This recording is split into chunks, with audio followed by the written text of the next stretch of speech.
Salam Kamir, kekaguman ilahi mengarah pada iman dan rahmat. Saudara-saudari yang terkasih, saya mempunyai sepatu dan sepatu ini promo sehingga harganya bisa lebih murah. Tetapi di balik promo ini tentu saja banyak karyawan yang terlibat dalam pembuatan. Banyak dari mereka yang harus berjuang untuk mendapatkan upahnya.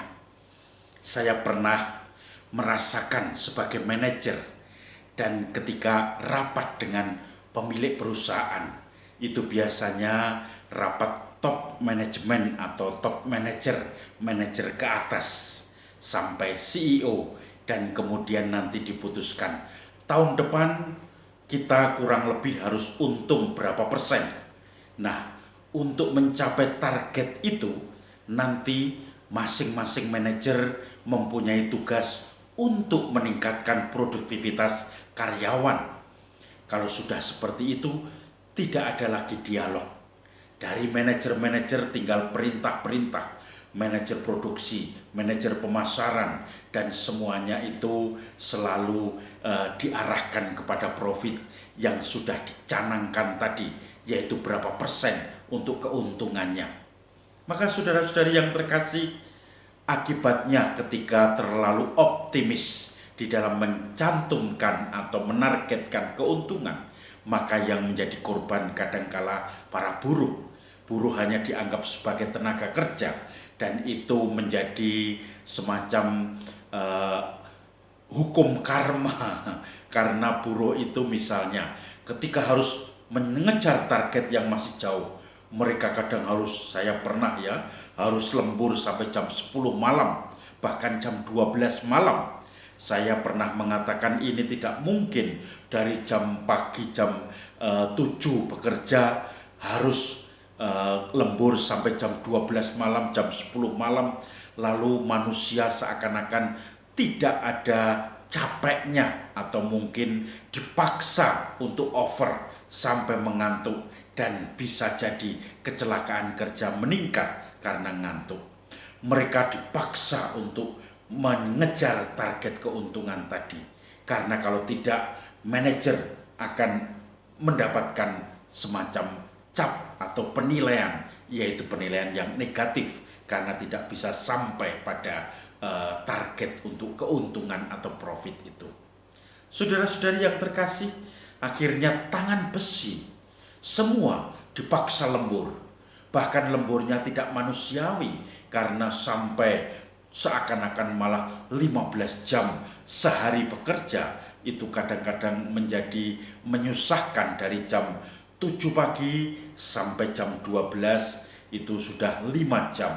Nanti sampai jam 10 malam itu berarti 15 jam.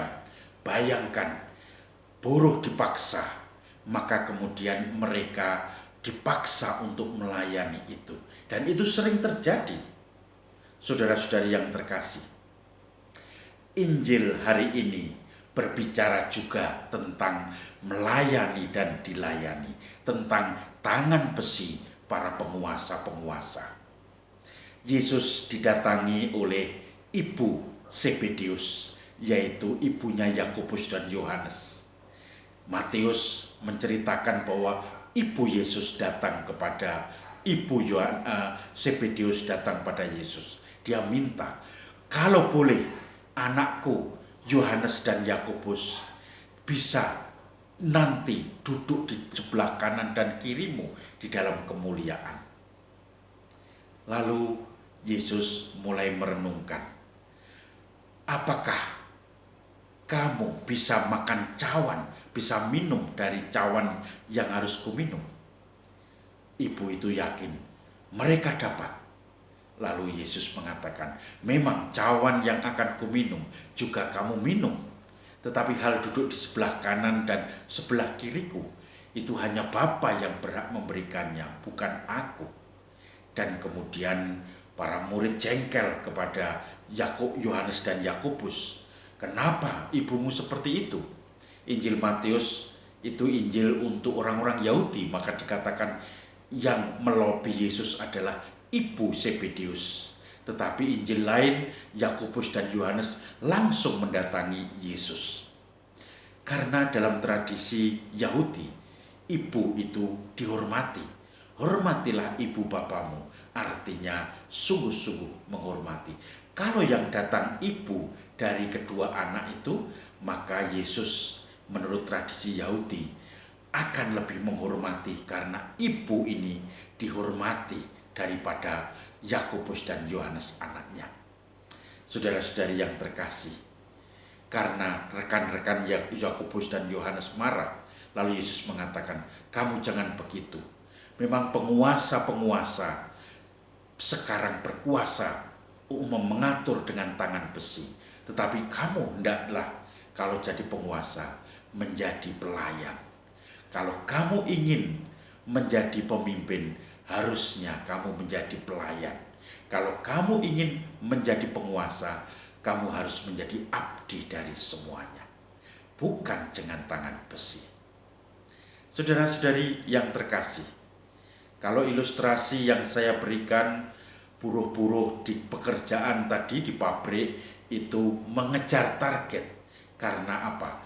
Tangan besi di situ. Dan mereka harus, pelayan harus melayani.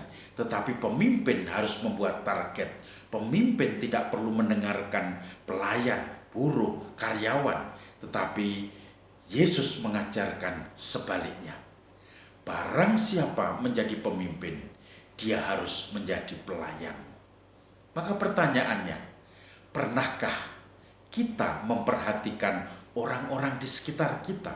Mungkin anak buah kita, mungkin pelayan kita, mungkin orang-orang yang harus kita pimpin, dan kita diberi kuasa untuk menjadi organisator atau ketua atau koordinator dari suatu kelompok. Pernahkah kita mengenal satu-satu, menjadi pelayan bagi mereka-mereka itu, dan juga mendengarkan mereka kalau mereka sedang sakit? Pernahkah kita mengunjungi mereka? Kalau mereka ada yang mengeluh, mungkin karena kesulitan keuangan, kesulitan dalam pekerjaan, pernahkah kita turun untuk menanyakan apa kesulitannya? Sejauh mana sudah bisa diatasi, sejauh mana belum? Dan ini menjadi semacam tim dalam manajemen modern. Dan kita pun akhirnya diajak mempunyai semangat pelayan, pemimpin yang melayani, bukan yang mengatur, yang menindas, tetapi yang sungguh masuk dalam dunia anak buah kita, masuk dalam dunia orang-orang yang harus bekerja secara bersama-sama dengan tim kita. Dan akhirnya kita pun akan merasakan bagaimana mereka adalah bagian dari kita. Kita adalah bagian dari mereka yang harus memotivasi, menyemangati, dan akhirnya secara kelompok menyelesaikan misi yang dipercayakan kepada kita.